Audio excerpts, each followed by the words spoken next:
അങ്ങനെ നമ്മുടെ വേദ സേതുലക്ഷ്മിയോട് പറയുന്നുണ്ട്, കുറച്ച് ദിവസം കൂടി ഈ കുട്ടി നിങ്ങളുടെ വീട്ടിലിരുന്നാൽ സുരക്ഷിതമായിട്ടിരിക്കും. കാരണം ഈ കുട്ടിക്ക് പുറത്ത് അപകടമുണ്ട്. അതുകൊണ്ട് ഈ കുട്ടി കുറച്ച് ദിവസം കൂടി നിങ്ങളുടെ വീട്ടിൽ സൂക്ഷിക്കുമോ എന്നൊക്കെ ചോദിക്കുന്നുണ്ട്.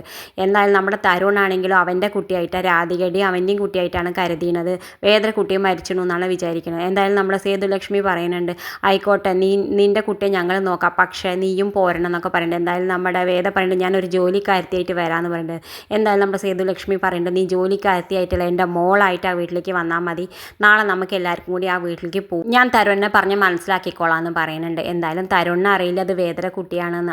അവൻ്റെ കുട്ടിയാണെന്ന് കരുതിയിട്ടായിരിക്കുന്നത്. അവൻ വേഗം ആ കുട്ടിയെ കൊണ്ടിട്ട് ടാറ്റു ഒക്കെ ആ കുട്ടിയുടെ കാലം അവൻ്റെ നെഞ്ഞത്ത് പതിപ്പിച്ച് കുത്തുന്നുണ്ട്. കാരണം ജീവിതകാലം മുഴുവൻ ആ കുട്ടി അവൻ്റെ ആണെന്നുള്ള ഒരു ഓർമ്മയ്ക്ക് വേണ്ടിയിട്ട്. എന്തായാലും നമ്മുടെ തരുൺ ഇനി വേദയ്ക്ക് ആ കുട്ടിയെ വിട്ടുകൊടുക്കും തോന്നുന്നില്ല. കാരണം ഹോസ്പിറ്റൽ ഡോക്യുമെൻസിലൊക്കെ അത് തരുണിൻ്റെയും രാധികയുടെയും കുട്ടിയായിട്ടാണ് കാണിക്കുന്നത്. നമ്മുടെ വേദന കുട്ടി മരിച്ചു എന്നാണ് കാണിക്കുന്നത്. എന്തായാലും വേദ ഇപ്പോൾ തൽക്കാലം അവളുടെ കുട്ടി സേഫായിരിക്കാൻ വേണ്ടിയിട്ട് മാത്രമാണ് ഇത് ചെയ്യണത്.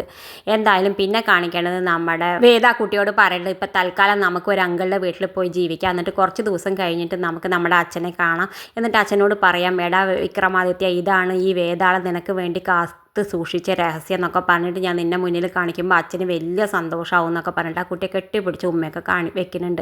പിന്നെ കാണിക്കുന്നത് എന്തായാലും നമ്മുടെ മാഷിൻ്റെ വീട്ടിൽ നിന്ന് എല്ലാവരും പോവുകയാണ്. നമ്മുടെ കമലയുടെ ചടങ്ങൊക്കെ കഴിഞ്ഞിട്ട് ആ സമയത്ത് മാഷിനോട് നമ്മുടെ ശ്രീജിയും വിശ്വം കൂടെ വരാൻ പറയുന്നുണ്ട്.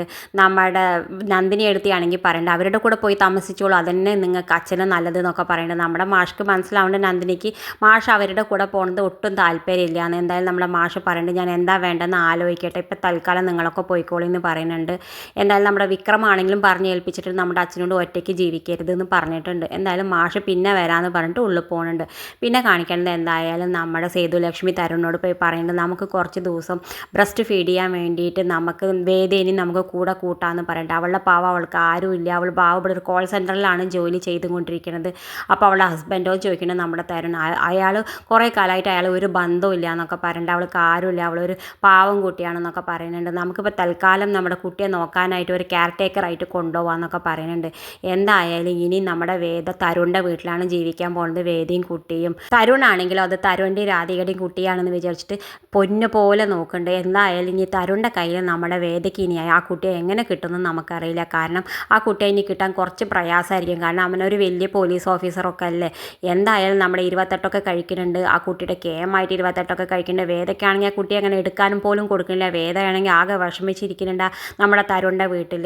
എന്തായാലും ഇനി നമുക്ക് 5 വർഷങ്ങൾക്ക് അപ്പുറത്താണ് ഇനി നമുക്ക് കഥ കാണിക്കാൻ പോകുന്നത്. അപ്പോഴേക്കും ആ കുട്ടി വലുതായിട്ടുണ്ടാവും. ഇത് കാണിച്ചും കൊണ്ടാണ് ഇന്നത്തെ എപ്പിസോഡ് അവസാനിക്കണം.